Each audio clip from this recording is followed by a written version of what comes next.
D'ailleurs, ce week-end, il y a du monde sur le départ au port, sur le trail des Anglais. Oui, le monde traditionnel, si j'ose dire. 1500 coureurs à peu près. Voilà, juste ça. C'est bien. 1500 coureurs au départ, rien n'a changé par rapport à l'année dernière? Non, on est sur le même format. Hein. C'est vrai que ce trail des Anglais reste populaire. Hein. Il a donné ensuite, j'allais dire, le top départ de la fin du Grand Raid. Hein. On oublie souvent que c'est le trail des Anglais, et même avant le marathon du tram-train, qui a commencé à utiliser ce sentier.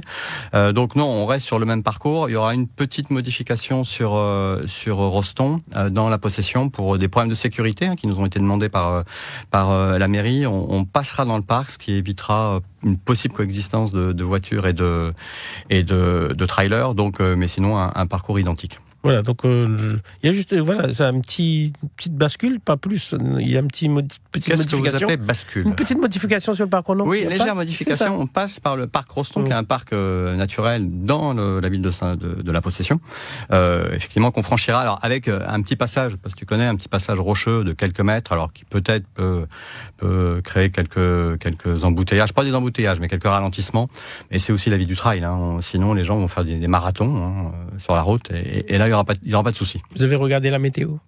Alors, sur le trail des Anglais, je regarde toujours la météo. Enfin, pas que sur le trail des Anglais. Quand vous êtes organisateur, vous regardez toujours la météo, parce que c'est une donnée importante. Sur le trail des Anglais, alors c'est un trail haut en couleur, si j'ose dire. On a toujours eu beaucoup. Parce qu'il y a 2 ans, vous avez fini en bateau. 3 ans. 3 ans. Disons que oui, on a fini. On n'a pas fini d'ailleurs. Oui. Mais voilà. Non, là, on a une équipe importante. Hein. C'est vrai que c'est aussi des données que ne connaissent pas les coureurs, mais on aura des vigiles, des responsables crus qui seront à l'œuvre dès le samedi soir pour effectivement évaluer sur les bassins en amont la possibilité de débordement des ravines, ce qui avait été le souci il y a quelques années, sachant que on est sur la Réunion, sur un territoire de montagne fort, hein, c'est-à-dire que un peu de pluie peut tout de suite engendrer des ravines fortement hautes sur la première partie, c'est-à-dire entrée chemin des Anglais, Grande Chaloupe. Donc voilà, on a des AMM qui seront présents, hein, des accompagnateurs de moyenne montagne. Donc on a un dispositif qui est prévu pour anticiper tout souci.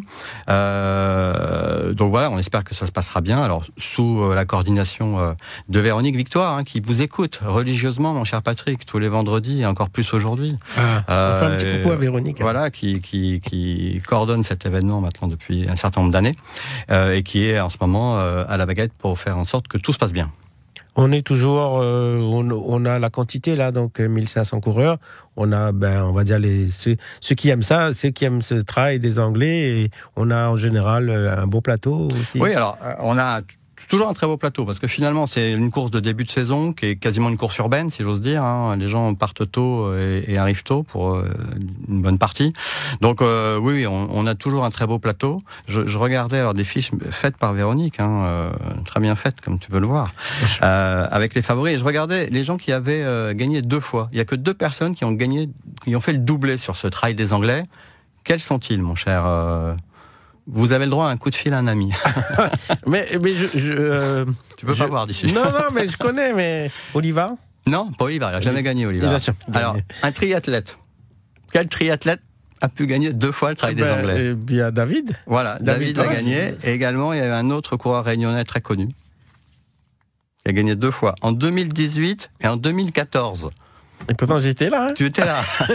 C'est René-Paul Vitry. En fait, il n'y a que 2 coureurs qui ont fait le doublé sur le trail des Anglais. On a un palmarès qui est exceptionnel. Hein. Tous les grands noms du trail à La Réunion l'ont gagné. Et cette année, les favoris, parce que c'est la question que vous allez me poser, sont fort nombreux. Je vais commencer par les filles. Honneur aux filles. Alors, on aura très certainement la super favorite, hein, Isabelle Lamy, qui sur ce type de format est quasiment imbattable. Mais on aura Émilie Marotto, Élodie Mithridate, Amandine Simon, Jonathan Smith, alors Hortense Beg, Gono maintenant est forfait, Sylvaine Cusso et Amélie Huchet, qui est une coureuse en devenir, mais qui progresse fortement. Et chez les hommes, là aussi, on a un plateau exceptionnel avec Mathieu Deserprit, Fintolini, Comparo, Fugier, qui est peut-être le favori. Mathis Fugier, Cédric Sautron, Emmanuel Adou, Yannick Boyer, Orlan Agadin, donc un plateau. Je mets une pièce sur Antoine Comparo, vu qu'on est du même club. Ah voilà, mais c'est une pièce. Voilà, il n'est pas objectif. Et je reçois un texto, Valérie Filin, il dit aussi chez les femmes, elle sera là. Oui, c'est vrai que Valérie Filin sera présente. Elle sera là aussi, c'est vrai. Elle sera là, Valérie Filin, la directrice. Votre nouvelle directrice sera présente, mais elle court, hein, c'est pas un effet de mode, elle court depuis longtemps. Serfil ? Elle n'est pas Serfil, elle court bien. Et je courais avec elle il y a une trentaine d'années à la Redoute. Elle était très jeune et moi un peu plus je aussi. rigole, mais c'est vrai que... Une bonne sportive. Ah oui, exactement. Son papa, quand même, a été le premier Réunionnais à franchir les 2 mètres en hauteur. Oui, si, tu peux me faire confiance. Non, mais il n'y a pas de souci de ce côté-là. Fintolini, lui, il est pas mal parce que il a gagné le cross à la plaine des Palmistes. Après, voilà, c'est un trail, hein, on est dans la nature. Mais là, en fait, ce que dit Valérie, pourquoi vous avez cité les favorites, mais elle n'est pas dedans, donc c'est pas ça. C'est juste ça. Parce que voilà. Oui, voilà. J'en suis pas certain. Faut dire. Qu'elle n'est pas favorite. Mais on est contente qu'elle soit présente. Elle représentera la chaîne avec panache. Ah oui, non, c'est vrai que c'est amoureuse des sentiers. Elle a fait aussi la Mascareigne, je crois. Oui, elle a déjà couru. Déjà. En parlant de la Mascareigne, ça me fait juste une petite bascule sur le Grand Raid, juste une petite parenthèse, sur le départ de Thierry Chambry de son poste de directeur de course sur la Diagonale des Fous. Je vous dis ça parce que vous vous occupez de la communication au Grand Raid. Ça va, vous êtes certainement déjà en train de chercher au niveau du comité directeur. Oui, alors je suis arrivé au Grand Raid en 2001, donc ça fait longtemps que je m'occupe de l'association, enfin que je travaille avec l'association. C'est dans la nature finalement d'une association d'avoir des changements de personnalité sur des postes importants. Thierry a fait un travail formidable, hein, c'était un vrai plus. Il a gagné en 2007 le Grand Raid. Voilà, pour des raisons qui lui sont propres, et il a décidé de partir. Comme le disait un ancien président, mais le président actuel aussi, l'institution, ce qui compte, c'est l'institution Grand Raid, parce que je crois que le Grand Raid est une véritable institution.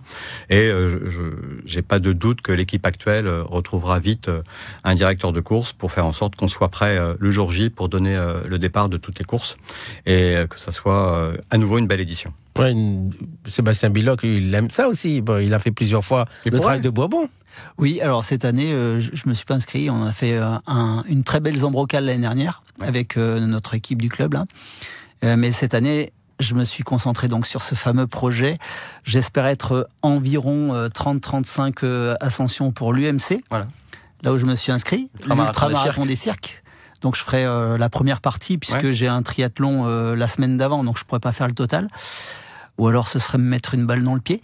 Et puis je pense que la 60e, ou aux environs de la 60e, ce sera la 03000. Donc là en entier, bien sûr.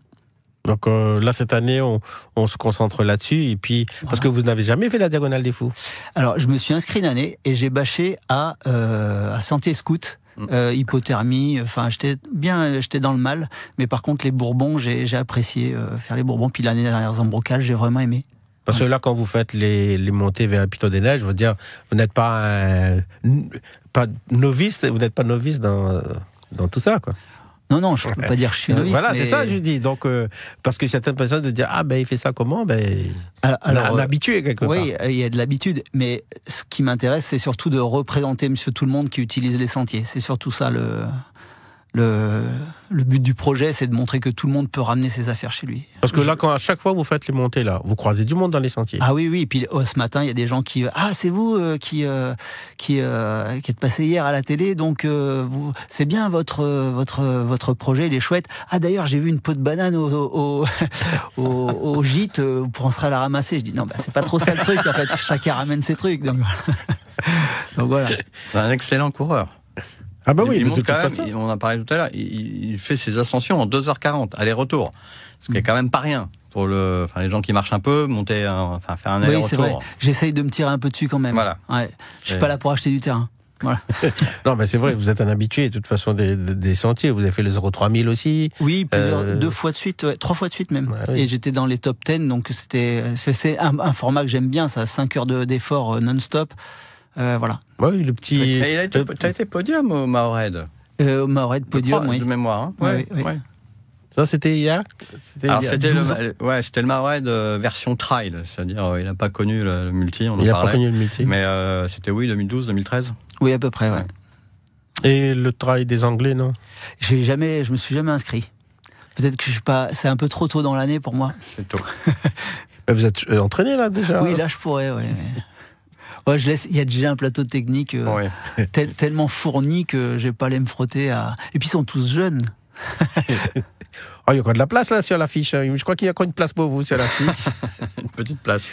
Et puisque donc on parle du trail des Anglais, mais on sait que ILOP, c'est pas seulement le trail des Anglais sur l'année. Il y a l'ultra-marathon des cirques. L'arc-en-ciel, c'est fini. Non, l'arc-en-ciel, on a switché finalement à l'arc-en-ciel avec l'ultra-marathon des cirques. On avait à cœur de faire une course originale qui passait par le sommet du Piton des Neiges.